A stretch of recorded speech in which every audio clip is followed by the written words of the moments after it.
Muito bem, estamos prontos. Boa tarde a todos. Estão ouvindo? Dá para fazer um like, assim, um dedinho? Está ok, pronto. Então, vejo pessoas conhecidas, pessoas, grandes parceiros, que poderiam estar tranquilamente sentados aqui, conversando com vocês. Mas, primeiramente, queria cumprimentar a Cristina, e em nome da Cristina, a todo o SIC de Belém, não? Esse congresso maravilhoso que está acontecendo e com tanto sucesso, não? E espero que seja uma semana proveitosa para todos nós, não? Que vamos a estar aqui juntos, trabalhando a expressão, não? A expressão cênica para canto coral, que é uma das coisas que nos últimos anos eu me entreguei com toda paixão para fazer, para trabalhar com o canto coletivo, que é uma coisa que é maravilhosa. Seguramente este encontro deveria estar acontecendo presencialmente e deveríamos estar tirando sapatos e caminhando pela sala e pensando na construção de um trabalho para ser apresentado. Mas essas coisas da vida, estamos aí com esses momentos sombrios, não? Que estamos vivendo, não? E isto é o melhor que temos, não? E essa apresentação de aquele coral virtual é o momento, é nosso normal atualmente. E então eu acho que é de grande coragem e acho muito importante curtir isso e estar juntos. É um momento para sermos generosos, para dar nosso melhor.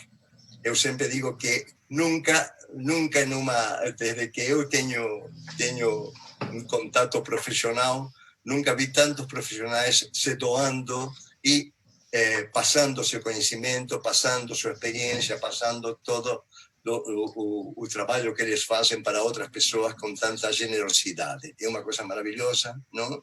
E eu acho que é esse o momento de estarmos juntos, não?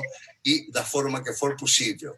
Por exemplo, eu vejo esse mosaico aqui e me parece sensacional estar compartilhando com vocês de tantos lugares, não?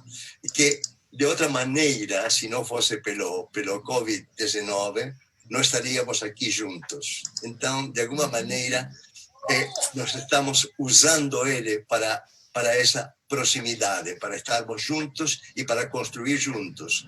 Então, eu acho que o vírus lo temos que ver como uma oportunidade de aprender, uma oportunidade de aprender outras metodologias de trabalho, e acredito que, passando esta situação, tudo isto que aprendimos não vai ficar para trás, vai ficar com a gente, não? Como nossa memória, como nossa experiência. Sempre pensamos que o futuro é uma coisa que está lá na frente, como uma viagem, não? E que o passado é aquilo que ficou lá atrás, não? Naquele percurso. E não é assim. A gente é mais como uma tartaruga. A gente carrega todo em nossa memória, não? Então, está tudo dentro da gente. Mas, como este é um encontro virtual, mas ao mesmo tempo vamos trabalhar expressão, eu gosto de começar o trabalho, não? Com uma preparação do corpo, da voz e das emoções, não? Então, vamos a começar primeiramente por criar um relaxamento da parte que mais vai funcionar hoje, que é esta parte aqui, não? Que é um plano médio e primeiro plano, estamos todos, não? ¿No? Primerísimo plano sería esto aquí, estarmos bem acessíveis, bem juntos, mas vamos ficar mais nesse plano, não? Podemos dar um pequeno aquecimento, ¿eh? Então vamos começar por uma pequena massagem nas têmporas. Quero ver todo mundo fazendo, não? Tem muitas fotos aí, tem pessoas que não querem se expor, preferem ficar tomando sua cerveja e assistindo essa aula. Tudo bem, pode fazer igual. Atrás, na nuca, tem que sentir um calorzinho no rosto. Isso mesmo. Todas as ideias têm que ficar bem acesas. Se todo mundo assistiu às palestras de hoje da manhã, você tem muita informação hoje. Então, vamos cuidar um pouco do corpo, não? Das bochechas, na boca de forma circular, porque os músculos da boca são circulares, certo? Então, ok, muito bem, sobrancelha para cima, para baixo. Vou fazer mais perto para poder ver. Cima, abaixo, para fora. Curioso, surpresa, curioso. Boca para cima. A boca da comédia. Lembra aquelas máscaras da comédia, tragédia? Comédia, tragédia. Comédia, tragédia. Vamos trabalhar agora as duas partes. Sobrancelha para cima, boca para baixo. Sobrancelha fica, boca para cima. Sobrancelha para baixo, boca para cima. Ok, pronto. Muito bem. Eu não vou escutar vocês, mas gostaria que façam um barulhinho com a língua em todos os cantinhos da boca, assim, para pode ser? Bravo. Muito bem. Em nossa preparação, ombros, solta. 1, 2, solta. Ombros, solta. Cotovelos, solta. Ombros, cotovelos, pulso. Mãos. 1, 2, 3, 4, 5, 6. Caiu tudo. Muito bem. Cabeça para um lado. Volta. Para o outro. Volta. Mais uma. Lado. volta, lado, volta. Observa agora. Vou para o lado, observa, só observa. Lado, embaixo, cima, volta. Lado, embaixo, cima, volta. Pode ser? Lado, abaixo, como se perdeu alguma coisa. Cima, volta. Outro lado, abaixa, sobe, volta. Está ótimo. Agora, foi para frente e para trás. Mostrou de lado. É aqui e atrás. No meio. Na frente, no meio, atrás. Pode ser? Quero ver? Quero ver. Para o lado, para frente, volta. Para frente, volta. Ok, muito bem. Nesses dias, a gente vai ter uma atividade, digamos, eu vou pedir para vocês ver a possibilidade de fixar seu aparelho e poder ficar de pé.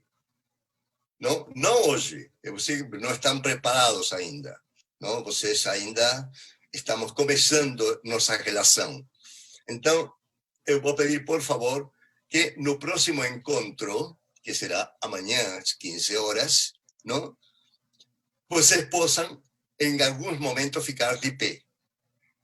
É um tempo limitado que nós temos de nosso trabalho, então por isso que eu gostaria que vocês pudessem ficar de pé. Como todo mundo, não sei se todo mundo, eu gostaria de que levante a mão, assim, coloca perto da câmera, aqueles que já fizeram um espetáculo cênico, o que chamamos de espetáculo cênico. Ok? Quem nunca fez um espetáculo cênico, só para ter alguma ideia assim vaga? Bárbaro. Muito bem. Eu sempre parto do princípio que as pessoas estão começando. Qualquer grupo que eu trabalho, não? Quando me convidam para fazer um trabalho de coreografia, de encenação, ou dar uma assessoria desse tipo, eu sempre começo por exercícios simples. Porque eu acho que ser simples é muito complicado. Ser complicado é fácil. Ser simples é complicado. Parece um jogo de palavras, mas não é. Não? Ou seja, ser simples não é colocar a base. Eu sempre digo, para fazer uma pirâmide, temos que colocar a primeira pedra.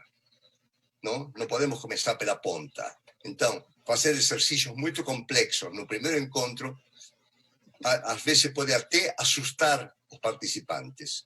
Não? Diogo, está me escutando? Sim, professor. Estou aqui. Ok, Diogo. Então, eu queria, para poder, digamos, ter uma referência do que é meu trabalho, do que é que eu faço em São Paulo, nos lugares que eu sou convidado, lugares com pessoas maravilhosas que têm a iniciativa de fazer um espetáculo usando o corpo, as vossas emoções, o coro em movimento, não? Eu gostaria de mostrar para eles um trabalho que reúne as duas coisas, texto falado e texto cantado. Queria colocar o vídeo número 1, Na Carreira, Coral Unifesp, regência de maestro Eduardo Fernández, e o arranjo é de um participante deste congresso, Ângelo Fernandes. Quando quiser. Quem me dera ter uma musa de fogo para escalar o céu mais brilhante da imaginação. Senhoras, senhores, damas e cavalheiros, respeitável público! Pedimos humildemente o auxílio da vossa imaginação para que, quando falemos de circo, vossas senhorias possam ver a lona colorida com 1000 cordas penduradas. Trapezistas, domadores, acrobatas, É o vosso pensamento que irá revestir as nossas humildes vestes e transformá-las em brilhantes figurinos coloridos. Em mais um exercício da vossa imaginação. Eu peço que me perdoem por abusar assim de vossa paciência e vos convido a prestar atenção e ouvir com indulgência este breve momento de nosso Circo Místico.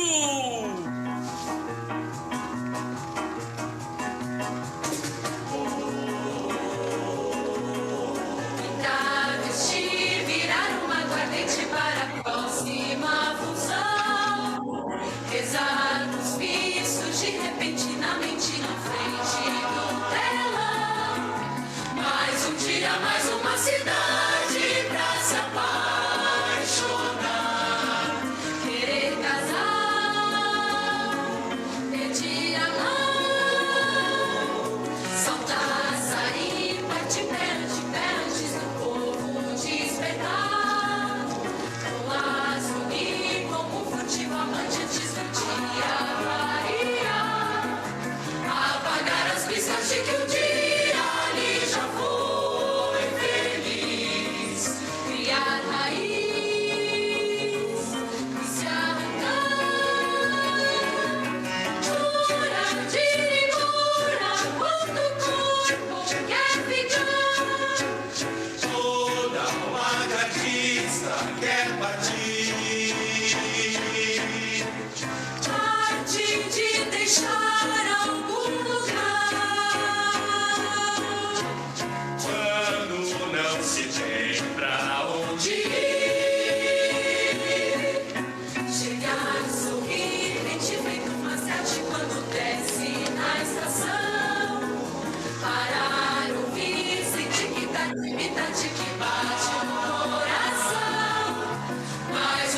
Mais uma cidade pra enlouquecer, bem querer,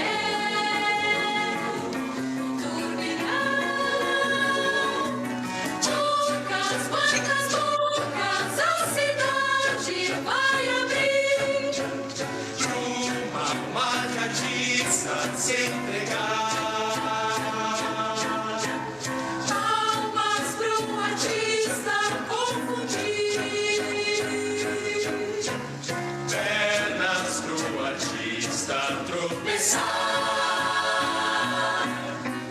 Voar, fugir como o rei dos ciganos quando junta os pobres céus, chorar, ganhar como o mais pobre dos pobres dos plebeus, e deixando a pele em cada palmo e não olhar pra trás e nem jamais dizer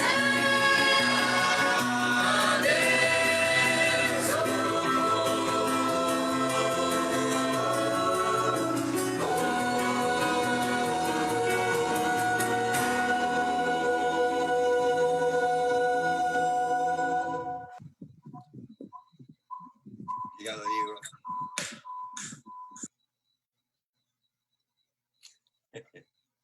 Bom, na carreira, é um espetáculo que nos deu muitas satisfações e vocês percebem que tem um texto no início. Não? O texto no início é uma garimpada que eu faço de Shakespeare.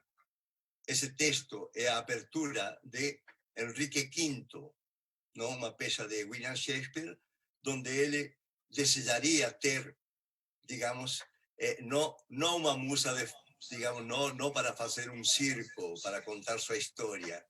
E é um pouco o que eu gostaria também. Hoje, gostaria de ter uma musa que me inspirara e que me conseguira fazer com que estivéssemos juntos, montando um trabalho, montando um espetáculo, trabalhando presencialmente, suando muito, correndo em todas as direções, mas não foi possível. Então, eu peguei esse texto para colocar na abertura, não, para dizer de que nós vamos contar a história de um circo, mas não temos um circo, não temos a lona colorida, não temos os palhaços, não temos todos os personagens de um circo, não? Então, o público vai ter que utilizar não, a imaginação para construir o que falta no palco, que essa é a linguagem do teatro. A linguagem do teatro não é uma linguagem completa, é uma linguagem que se complementa, digamos que se completa na imaginação do público. O cinema é uma linguagem muito mais abrangente. Ela consegue viajar todo o que nossa fantasia imagina, cria, se pode colocar no cinema. O sonho e o pesadelo não podem ser contados através do cinema. No teatro, nós temos que instigar o público para que ele imagine. Então, vai ser nosso corpo que vai dizer que estou morrendo de frio, assim, naquele teatro sem ar-condicionado, esteja morrendo de calor, ele consegue isso, como também ele pode ser um personagem sinistro ou um personagem não, super acariciador, não? Um personagem muito bonzinho. Não? Tudo depende do ator. E essa é a linguagem, não? Que nós trazemos para o coral cênico, a linguagem do teatro, a linguagem da imaginação. Como contar uma história. Não? Mas o normal mudou, a situação mudou, e hoje nós vemos contando histórias através deste quadrado. Não? E, logicamente, muitas pessoas vão assistir, não? Através de seu celular esse trabalho. Então, a tela vai ser muito melhor que um laptop ou que um computador normal. E, através dele, que nós vamos contar nossa história. Por quê? Porque somos insistentes, porque nada nos derruba, porque a cultura sempre não, se abre espaço. Não? Ontem eu escutei uma anedota fantástica, não? Que quando estava em plena Segunda Guerra Mundial, não? O Ministério de Grã-Bretanha, o Ministério, se reúne com Winston Churchill para dizer para ele que estavam sem dinheiro, que teríamos que tirar dinheiro de alguns ministérios. Então vamos pegar o Ministério da Cultura e vamos tirar uma parte ou tudo, não? E depois da guerra continua o Ministério da Cultura. E Churchill les responde: então, para que diabos fazemos uma guerra se vamos acabar com a cultura? Não? Fantástico, não? A cultura é o que nos faz viver. Não? Se ela não existira, teríamos que criar, teríamos que inventar a cultura. E, digamos, os artistas que achávamos que seríamos os últimos de voltar, não? Quando começou essa pandemia, não? Eu, como diretor de teatro, como encenador de corais, me perguntava: bom, acabou minha profissão, não? E aí nos juntamos com outros diretores para chorar juntos, não? E eram os diretores que fazíamos o Laboratório Coral de Itajubá, que todos fazem 30 anos acontece em Minas Gerais. E dizíamos: não vamos deixar passar assim isto, não? Vamos fazer uma coisa juntos. E aí é que surgiu uma encenação, não, lindíssima, não, para nós, pelo menos, foi muito emocionante, porque revivemos o que eram os laboratórios, com todos aqueles abraços, com toda aquela promiscuidade artística, não, de estar juntos, de contar juntos uma história. Então, os artistas têm isso. Isso é uma coisa que eu admiro, não, e que sinto um profundo respeito, não, pelos maestros, porque eles, apesar de ser a mais erudita de todas as artes, a música, ela sempre encontra um espaço para contar e cantar suas histórias. Não? Então, foi assim que surgiu, não, nosso primeiro mosaico, não, no mês de julho. E eu vejo que hoje é uma proliferação de mosaicos maravilhosos acontecendo em todo o mundo, não? Em todo o mundo.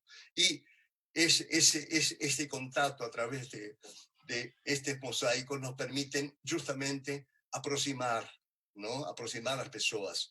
A semana passada estava aqui Renata Tavares conversando com vocês desde a Alemanha, não? Uma coisa que não teria acontecido.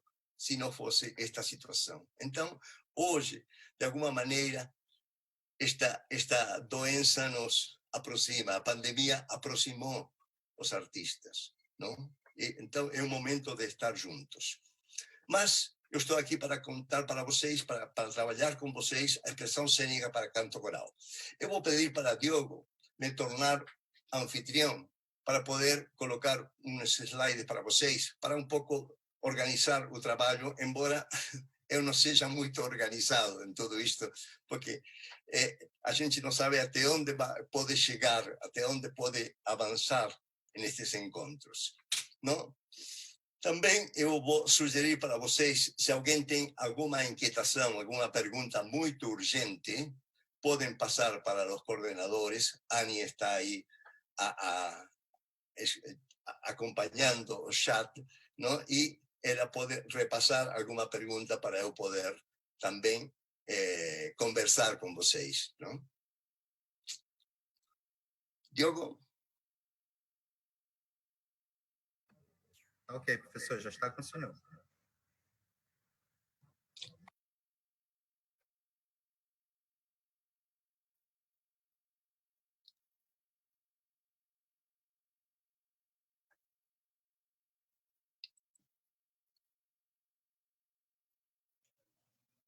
Já estamos.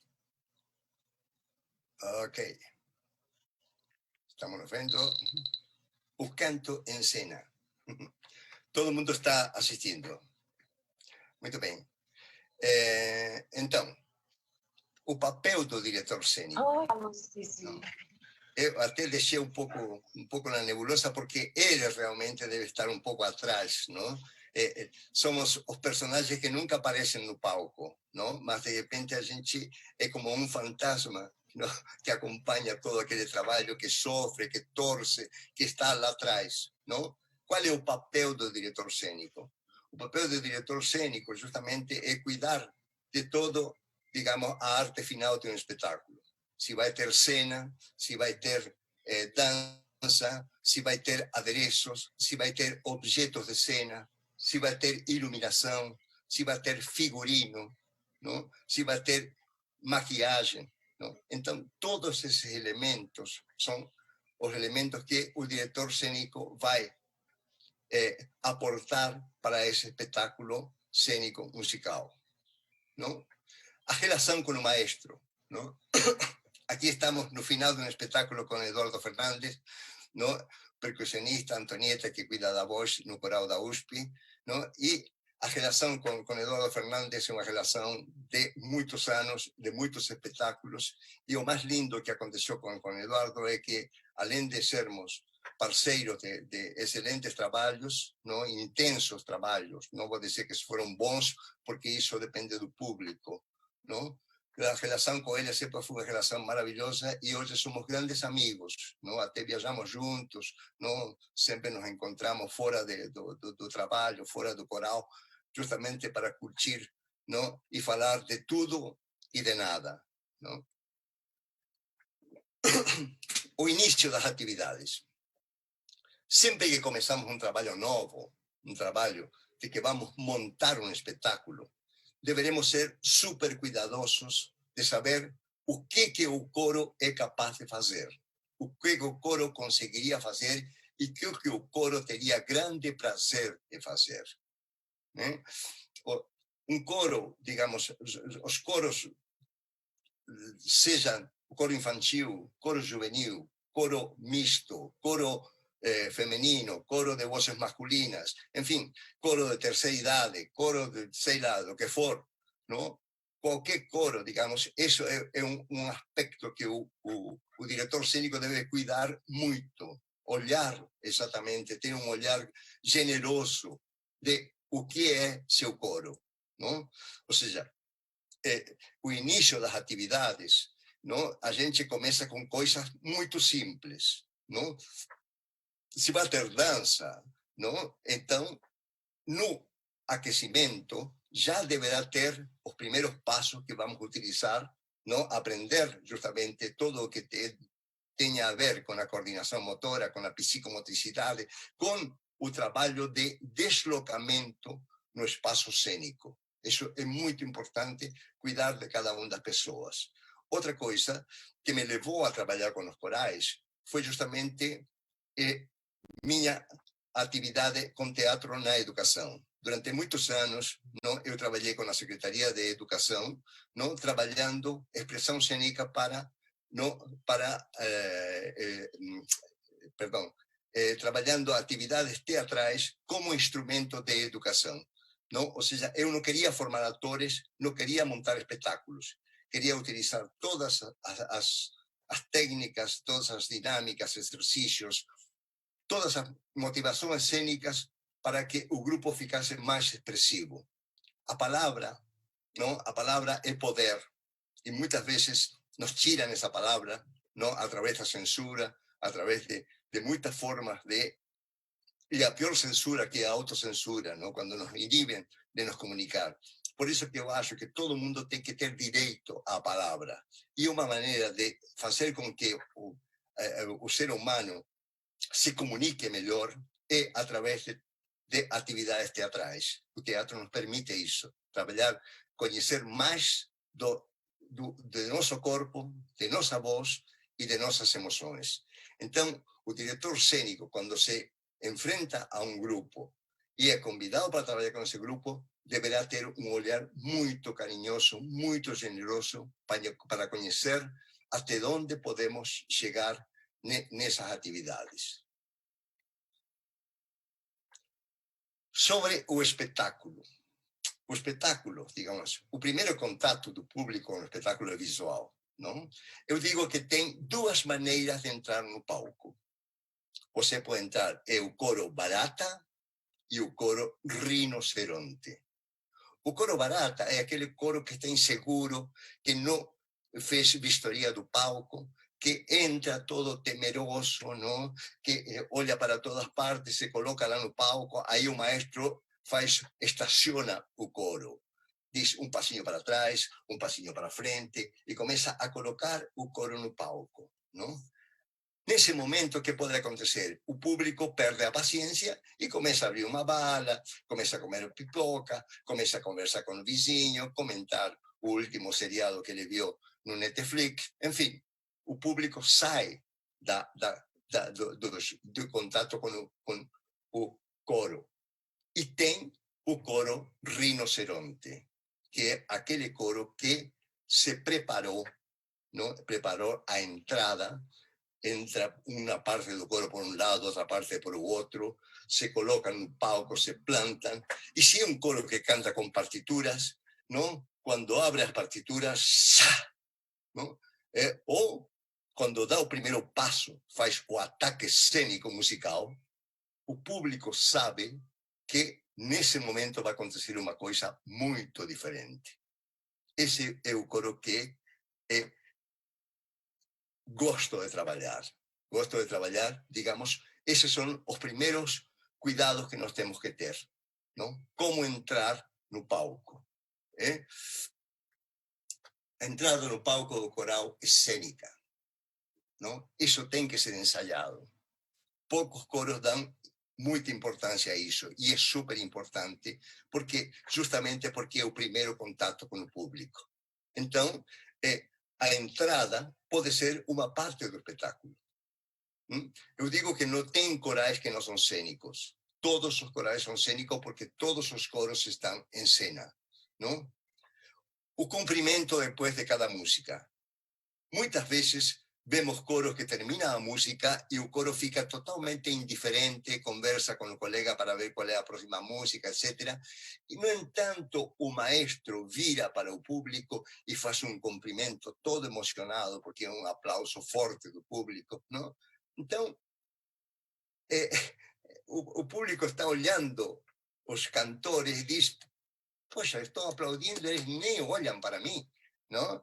É uma coisa muito maluca isso, não? Então, o cumprimento, todos esses momentos, eu falei da entrada em cena, do cumprimento, não? Que fazer em cada momento, não? E já iremos para as montagens, são coisas que veremos, não? Durante esta semana.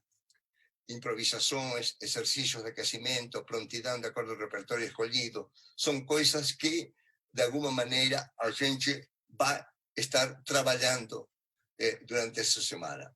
Eu falava antes da importância de como são os primeiros encontros, não? Os primeiros encontros.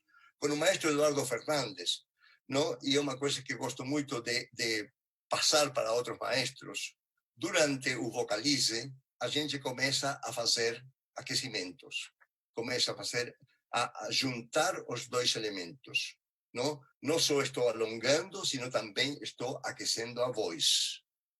Então, se tiver dança, ensaiar o passo de dança, se tiver teatro, ensaiar teatro, se tiver textos, ensaiar textos. Ou seja, tudo isso deve formar parte da preparação. Não? Que estilo poderia ter nosso espetáculo? Naquele espetáculo que vocês viram, não? A gente se inspirou em um circo mambembe, não? E é uma coisa que eu conheço profundamente, não? Porque quando meu tio era um diretor de teatro onde todos os sobrinhos fomos atores de teatro infantil com ele. Então, mas era uma forma mambembe, não? Porque era uma coisa super mambembe que nós fazíamos, não? E todos os circos mambembe são coisas improvisadas, costuradas. Aqueles figurinos que vocês viram, não? Parecem figurinos super elaborados. E são elaborados porque a figurinista trabalhou com uma equipe muito linda, não? Que era todo o elenco, não? Então, onde nós compramos aquele figurino? Compramos em brechó, não? Nenhum figurino custou mais de R$10, não? E com trabalho, com muito trabalho, com muitas mãos de cada um dos cantores e cantoras, não? Fomos elaborando, fomos criando detalhes, foram criando. A figurinista teve uma criação fantástica, mas ela acolheu a ideia de fazer um circo mambembe e foi assim que surgiu esse circo onde vocês puderam ver o apresentador, Ricardo Barizón, que ele abre o espetáculo com um figurino que está todo aberto, justamente para estar mais arejado, porque é um espetáculo que tem muito movimento, não? Então, a leitura cênica de cada música pode ter as mais variadas formas e estilos. E isso, chegamos a essa conclusão, primeiro, numa cumplicidade com o diretor. É muito importante que o diretor musical esteja, não, completamente cúmplice do projeto cênico musical, não? É fundamental esse elemento, não? Então, eu queria mais ou menos fechar aqui. Cada diretor cênico criará o seu estilo de trabalho e tomará as decisões pertinentes conforme esse grupo. Ontem fizeram em uma live que eu participei a pergunta de como chegamos à criação de um estilo. É uma pergunta fantástica, não? Porque como Picasso, como Leonardo, como cada diretor, cada criador, não? Cria seu estilo para esse espetáculo. Primeiro, são as conversas com o motivador daquele espetáculo, que seria o maestro. Muitas vezes eu pensei que o maestro deveria também ser o diretor cênico. Por quê? Porque ele conhece tudo. Conhece cada pessoa, conhece as partituras, conhece... Mas, de repente, ele não tem o prazer de dirigir cenicamente, porque, além de mais, ele tem muito trabalho musical. Então, somar um coreógrafo, somar um preparador vocal, somar um percussionista, somar um iluminador, é uma equipe fábrica que vai construir aquele espetáculo. Não? É a maneira, não, em que vamos criar esse trabalho. Ok? Vou sair de ser anfitrião, Diogo. Vou devolver para você. É só achar você, que não estou encontrando onde você está nesse quadrado aqui. É o amarelinho, é SIC 2020. Onde que está, Diogo? Acena para mim, Diogo. Não estou te achando. Vou abrir aqui meu vídeo. Aqui, professor. Ah, agora sim, tá ok. Pronto. Ok. Devolvi sua anfitrionice. Obrigado, Diogo. Muito bem. Professor, uma aluna perguntou se os slides serão disponibilizados. Pode repetir a pergunta, por favor? Fátima. Fátima Mendonça. Sim. Ok. Acena, Fátima, não estou te vendo.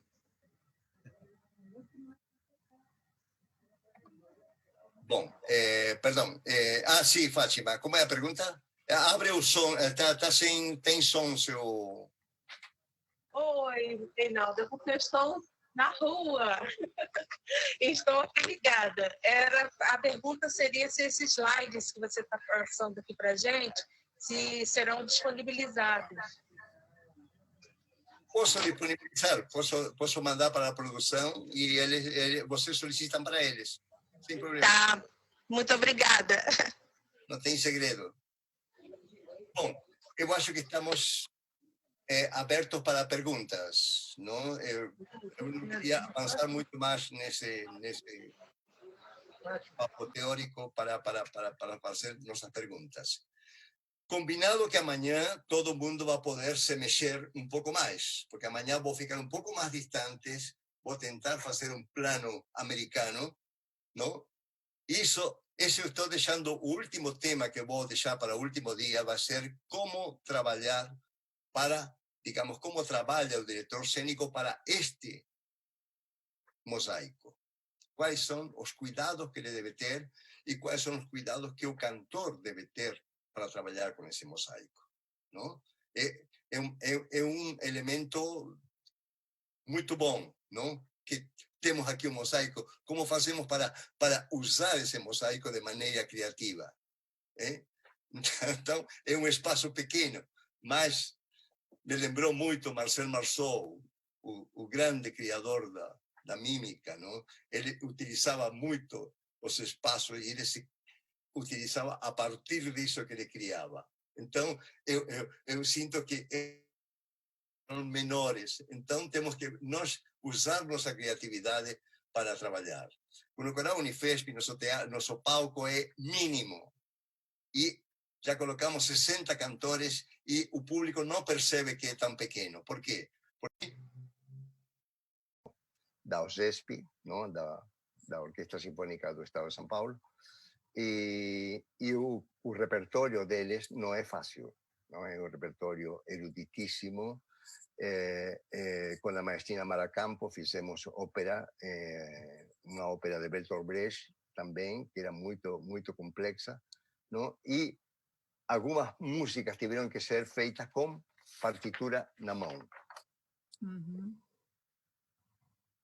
Só que nós usamos a partitura como um elemento cênico. Então, a partitura, em determinado momento, podia ser, não? Um lenço que se levanta, o barulho da partitura abaixando, não? De repente, dava outro efeito. Então, a partitura formou parte da cena, não? E no final, as partituras voaram pelos ares, não? Então, tudo depende da imaginação e do que o maestro permite, porque tem maestro que o que eu estou falando seria um sacrilégio, não? Eu seria elevado ao inferno dos diretores cênicos, não? Então,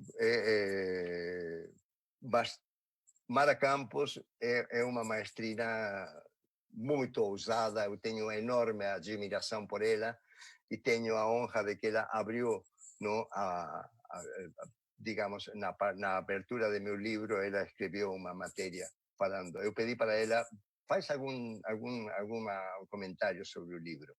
E ela fez uma coisa maravilhosa que você pode comprar o livro e ler Mara Campos e fechar o livro e jogar no lixo, não? Porque isso já vale a pena, não? Maravilhosa como ele escreve. E Mara Campos é uma pessoa ousada, é muito ousada, não? Eu já vi ela fazer uma encenação com crianças, não, de Libertango, não, onde ela criou uma letra para a música de Piazzolla, sensacional, com a participação das crianças. Então, eu acho que tudo é possível. Não? Com o coral da USP, eu fiz 2 montagens que tinham não uma encenação, tinha uma concepção plástica, não, do espetáculo, que era Carmina Burana, não, com 300 cantores, e que fizemos para o Festival de Inverno de Campo de Jordão, onde nós fizemos uma maquiagem, não, uma maquiagem branca, umas roupas bem rústicas que os próprios cantores tingiram, não? E a abertura, que é a música A Fortuna, não, que todo mundo já deve ter escutado alguma vez, até se escutava Michael Jackson, ele abria seu show com Fortuna de Carmina Burana. E o coro falava o texto em goliardo, não, que para muitos é latim, mas não é latim, é goliardo o idioma, não? E um ator falava esse texto, fazia um eco em português. Então, quando eles falavam, oh, fortuna, como a lua é variável, o coro falava, oh, fortuna, verum luna, status variabilis. Eles falavam um texto em goliardo. Não? Era uma coisa que já começava com uma força incrível. E Carmina Burana é um texto super erudito. Então, tudo depende do que é permissível, do que é permitido pelo conjunto, pela produção, pelo maestro, pelo coro, não? E do diretor cênico ter muito jogo de cintura, não? Para poder persuadir, para poder convencer as pessoas de que aquilo é possível. Eu sempre digo que eu luto para fazer um espetáculo, não, que não seja bom, que não seja ótimo.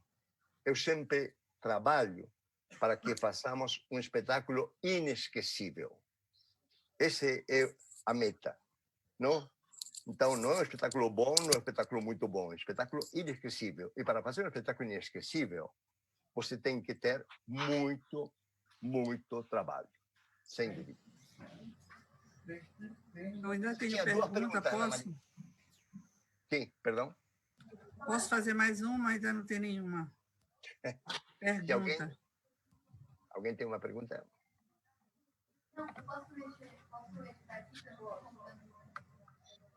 Mais uma pergunta, Ana Maria. Primeiro, eu queria dizer que realmente é a criatividade, né? A sua criatividade e a disponibilidade do grupo e do maestro para você poder criar, né? E reinventar a música. E sobre a Mara também, foi ela que despertou, veio aqui em Belém e despertou tudo isso na gente. Ela que começou aqui há muitos anos atrás, viu? Nós trouxemos ela para Belém, nem sei, 1900 e alguma coisa lá. Mas a minha pergunta também é sempre bom a gente estar perguntando para você, porque a gente já passou por alguns momentos complicados, às vezes. Sempre nos trabalhos nossos nós temos uma figura que pode servir de ligação, né? Uma ponte.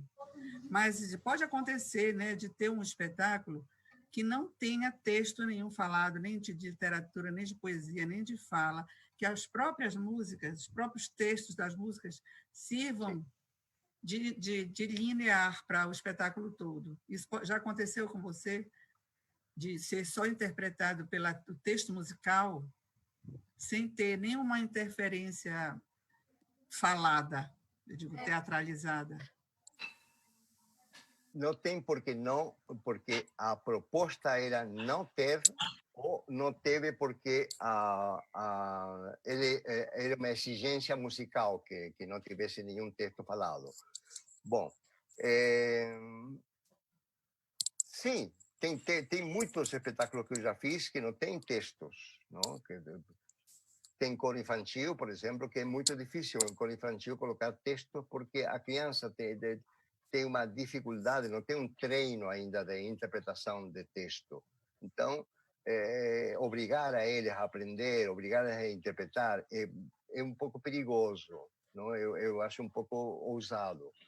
Raul Cortés, que é um ator já falecido e que muitos de vocês devem conhecer, devem ter visto ele trabalhar, ele falava sempre, quando perguntavam para ele como ele tinha essa dicção maravilhosa e como tinha ele essa persuasão e como ele convencia interpretando textos. E ele falava, a coisa mais difícil que existe no teatro é falar texto. Texto falado é a coisa mais difícil. Um ator demora 2 anos em ter uma boa dicção e uma boa interpretação. Passar sensações e emoções através de um texto. Não? Então,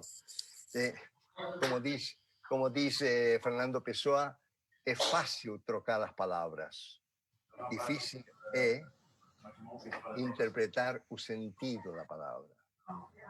Não? Então, é muito fácil falar. Difícil é interpretar o sentido de cada palavra, de cada frase. Não? O que foi? Botou o carro? Sim. Obrigada, professor. Não, mas Gente, façam perguntas também. Eu gostaria de fazer uma pergunta. Não sei se estão me ouvindo, né? Meu nome é Noemi.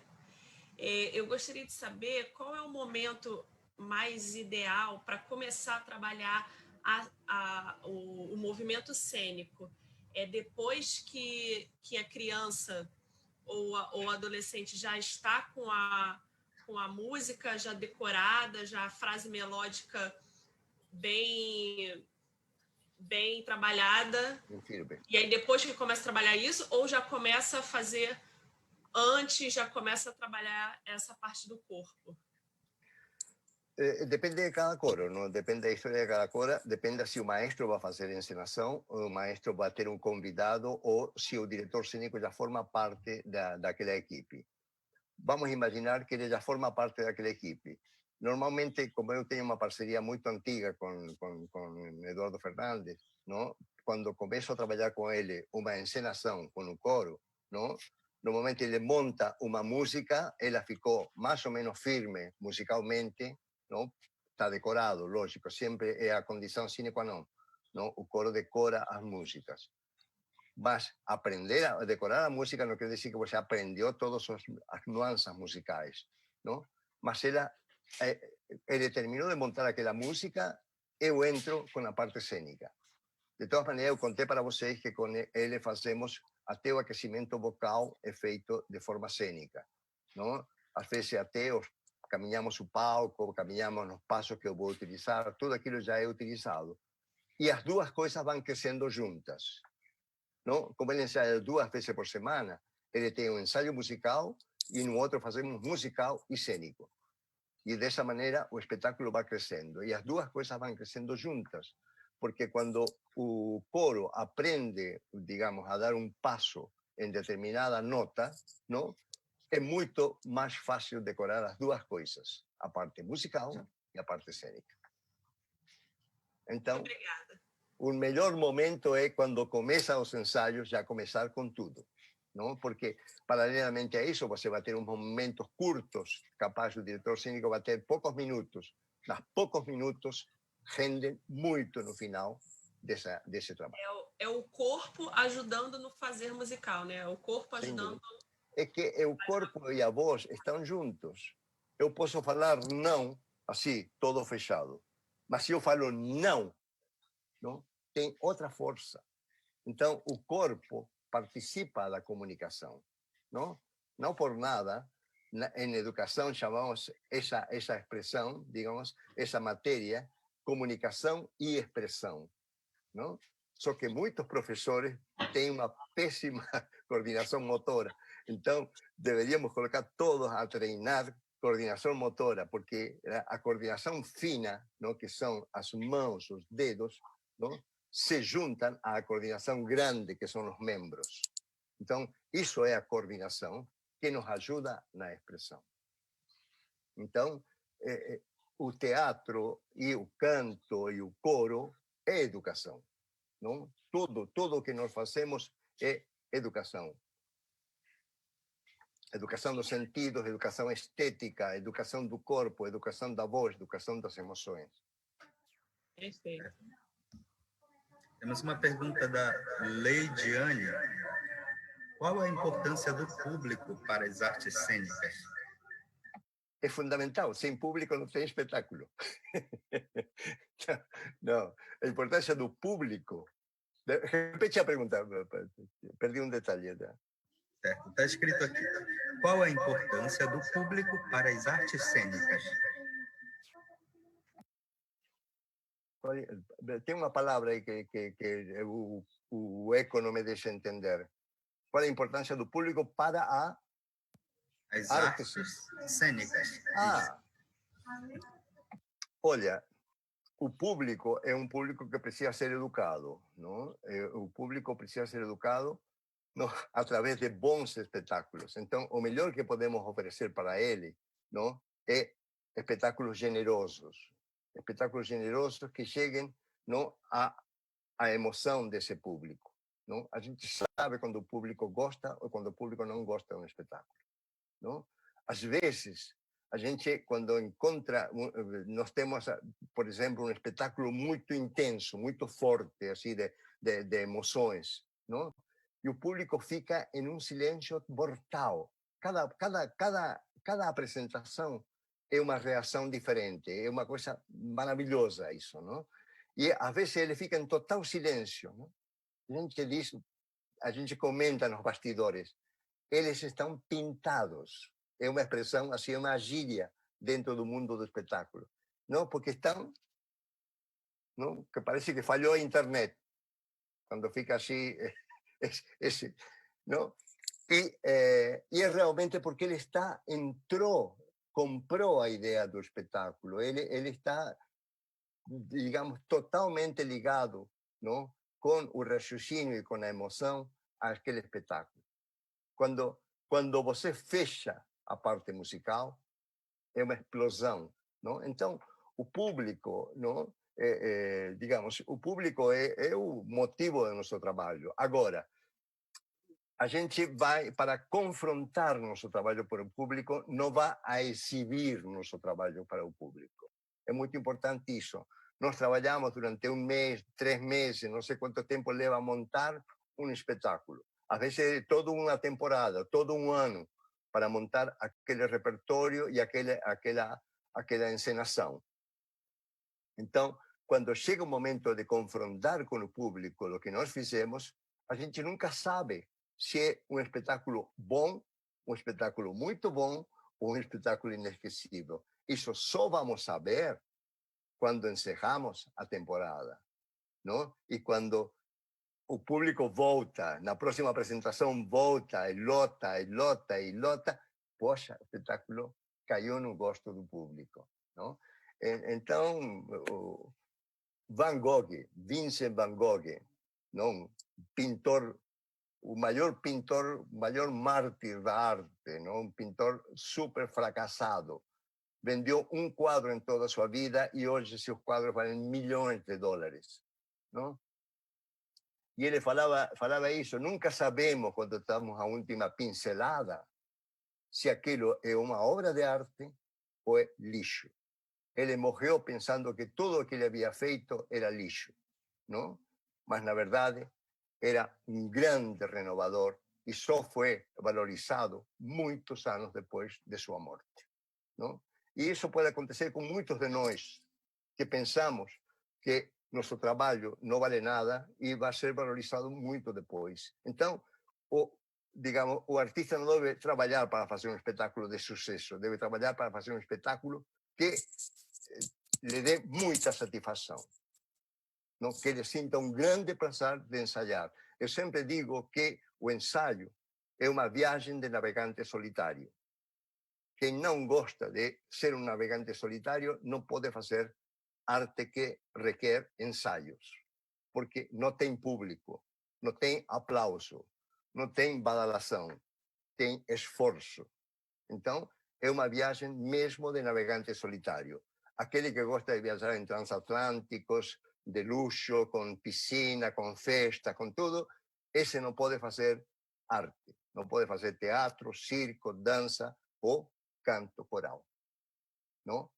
ele tem que gostar do ensaio, tem que gostar de mergulhar nas partituras, mergulhar na música, mergulhar naquele momento, mergulhar na cena, mergulhar na dança, no teatro, na investigação, ver cinema, ver mostras de fotografia, investigar literatura, poesia, tudo aquilo vai formar parte do espetáculo.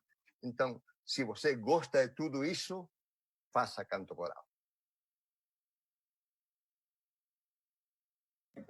Sem mais perguntas, professor. Tem mais perguntas? Não. Até agora não.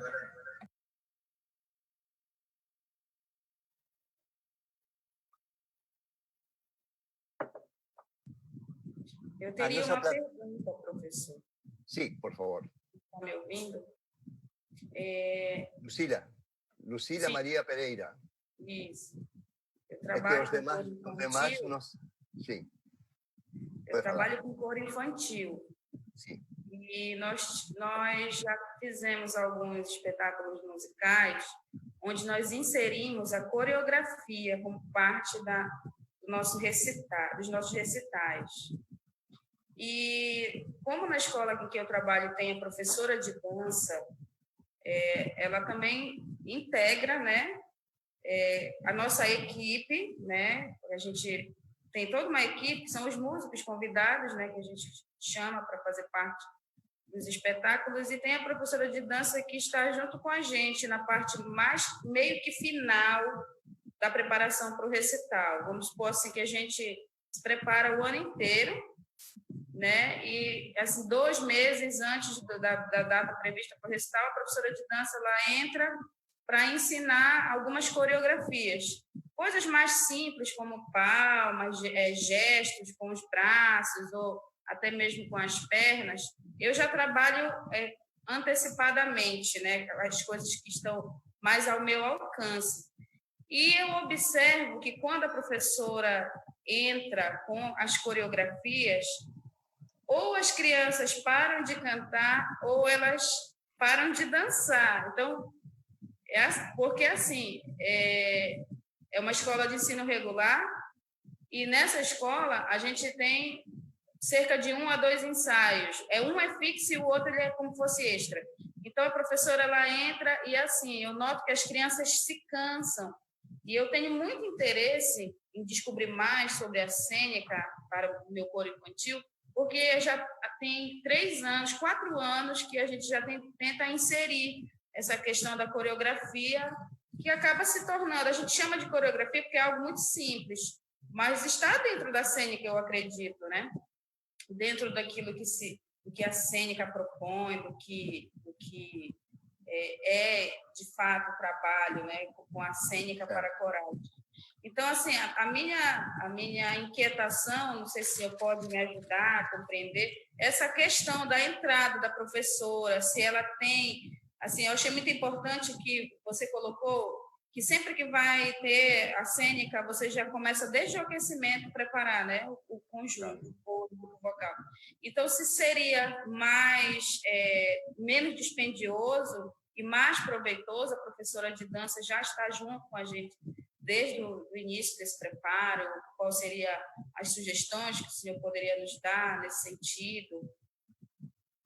Tem 2 possibilidades, não? Porque aí envolve 2 coisas. Não sei se eu tenho uma grande incentivadora de aprender como trabalhar, justamente pelo fato de que a gente sempre quer mais, não? E era uma sonoplasta, não? Eu falava, poxa, mas aqui não poderia entrar uma música assim, assado, não poderíamos colocar aqui uma entrada sensacional desse tipo? Claro, falava, mas tem um custo, tem gravação, tem CD que comprar, etc, etc. Não? Capaz que você diz, seria legal ter a professora de dança no início, mas tem um custo. Se é possível ter essa professora, seria ideal. Mesmo que ela trabalhe 5 minutos, 10 minutos de ensaio, não? Porque os ensaios de coro infantil normalmente duram 1h30 ou 1 hora, não? E se é na escola são 50 minutos, não? E eu já coordenei um projeto de coral cênico que ensaiava em uma hora de aula, que eram 50 minutos. Mas nós tínhamos um pianista, um diretor cênico e um maestro nessa equipe. E a obrigação era todos aprender as coreografias. O pianista, o maestro e o diretor cênico, lógico, não? Todos sabiam as coreografias. Então, quando como o diretor cênico não estava sempre, no dia em que ficava só o maestro, ele passava os passos, não? Básicos de coreografia. Passo para frente, passo para o lado. Sim. Uma coisa que eu descobri no meu trabalho é que as crianças de coral infantil têm mais dificuldade com o passo para frente que o passo para o lado, não? Então, eu falava isso sempre. Pratica passos, não? O básico primeiro começa com abre, fecha, abre, fecha. E é engraçado, escutando o coreógrafo do Grupo Corpo, não? Um grupo super profissional que eu admiro demais, ela falava abre, fecha. Digo, sensacional. É a coisa mais didática que existe. Porque normalmente nós diríamos 1, 2. 1, abre, 2, fecha. 1 e 2, 3 e 4. Então, 1 e 2 para abrir, 3 e 4 para fechar. Mas, se você fala abre, não? Fecha, ela sabe que tem que abrir o passo, voltar. Então, seria 1, 2, 3, 4. Abre, fecha. Abre, fecha. Para frente. Abre, fecha. Abre, fecha. Não? Esses detalhes, sim, são muito simples. Mas aquilo que falei no começo, ser simples é complicado. É a maneira de que eles se confiem que são capazes de fazer. É fundamental isso, não? O talento não é outra coisa que a capacidade de ousar, de arriscar, de experimentar. Isso é o talento. E isso é uma coisa que o maestro pode estimular, pode encorajar as crianças a fazerem. Não? Que eles sintam que são capazes de fazer. E tenha certeza de que quando eles confiam em que são capazes de fazer, vão querer mais. Vão querer coisas mais ousadas, mais complexas. Então, se deixamos para fazer a parte coreográfica só quando o espetáculo já está pronto, quando todas as músicas estão prontas, é um elemento estranho que entra. Então, no primeiro momento, tem uma surpresa, tem uma rejeição. Então, é muito importante que esses pequenos passos, esses pequenos movimentos, pequenas coreografias, vão junto com a música. Se constrói junto. Não? Sim. Muito obrigada, professor. Não, imagina. Perguntas? Que horas vamos fazer máscaras?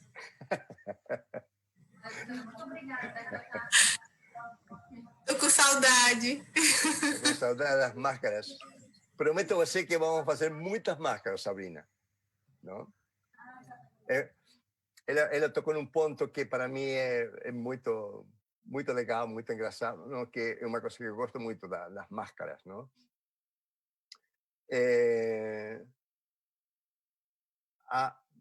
Digamos, nos primeiros anos de vida, até os 3, 4 anos, a criança não tem ainda noção da timidez, não? Ela é muito espontânea, muito expressiva, não?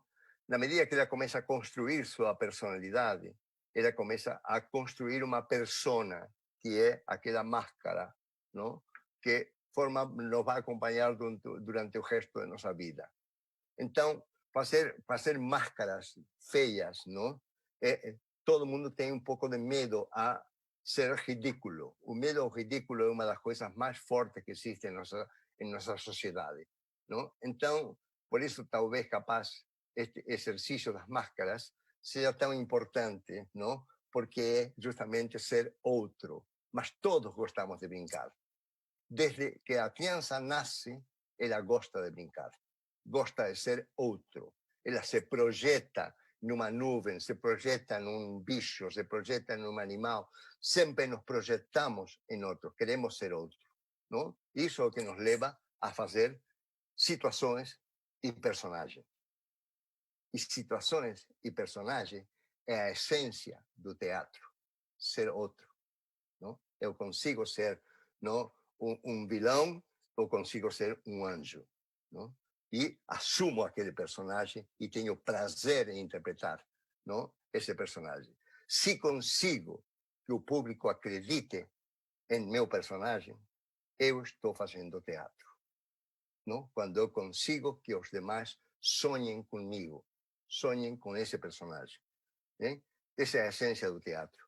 E a máscara, não? Está falando Sabrina, não? A máscara é um pouco um exercício que eu gosto muito, essa coisa das máscaras. Não?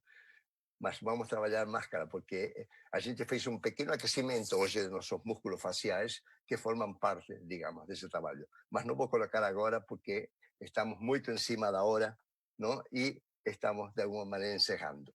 Como eu venho de São Paulo, não? Estou em São Paulo muitos anos, não? Fiz minha vida em São Paulo, tenho uma filha paulista, não? Tenho uma mulher paulista, não? Com traços orientais, mas é paulista, não? Enfim, adoro São Paulo, uma cidade linda pra caramba. Eu queria terminar com uma música de um paulista que é o símbolo de São Paulo, Adoniran Barbosa. Mas seguramente é uma música que ninguém de vocês nunca escutou, porque é uma música inédita, não? Um dos integrantes do grupo Rumo descobriu essa música e Leandro Gouveia, que é o arranjador, trouxe essa música para o coral e nós fizemos uma grande brincadeira com essa música, não? E como ela fala de um cantor napolitano, não? Eu pedi permisso para o maestro para colocar no meio da música um cantor napolitano. Diogo, podemos encerrar com uma apresentação de receita de pizza, que muitos aqui não devem ter ideia de como preparar uma boa pizza, não? Porque pizza é São Paulo. Ok? Podemos encerrar com receita de pizza nosso encontro de hoje, Diogo?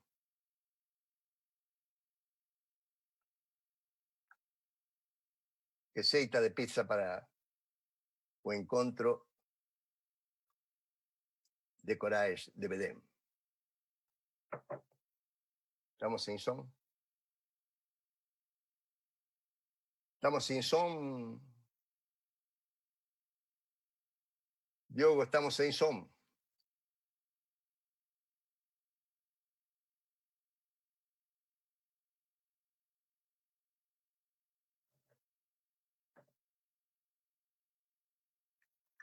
Agora vai.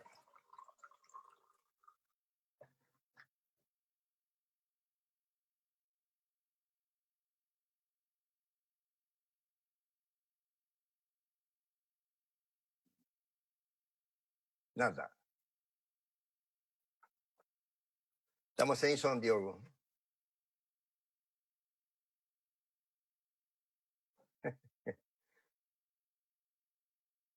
Deixamos para amanhã?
Fratelli d'Italia, Italia se ne sta.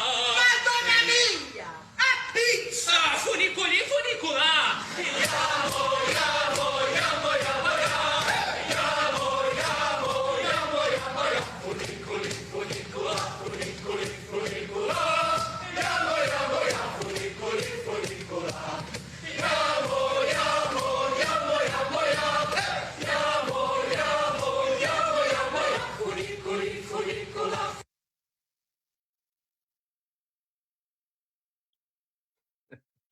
Bom, receita de pizza. Espero que tenham captado os detalhes Todos esses vídeos estão na página de Reinaldo Puebla do YouTube, não? Então, se vocês querem rever depois, tem bastante coisa aí. Se inscrevam no canal, não, para ajudar a gente a crescer. Amigos, foi um primeiro encontro, nosso encontro da semana. Espero que amanhã todo mundo venha com disposição para trabalhar o corpo e as emoções, porque temos bastante coisa para trabalhar ainda. Só vimos chiquito, um pouquito, tá bom? Podemos fechar por aqui? Estamos todos de acordo? Obrigado a todos e até amanhã. Podem abrir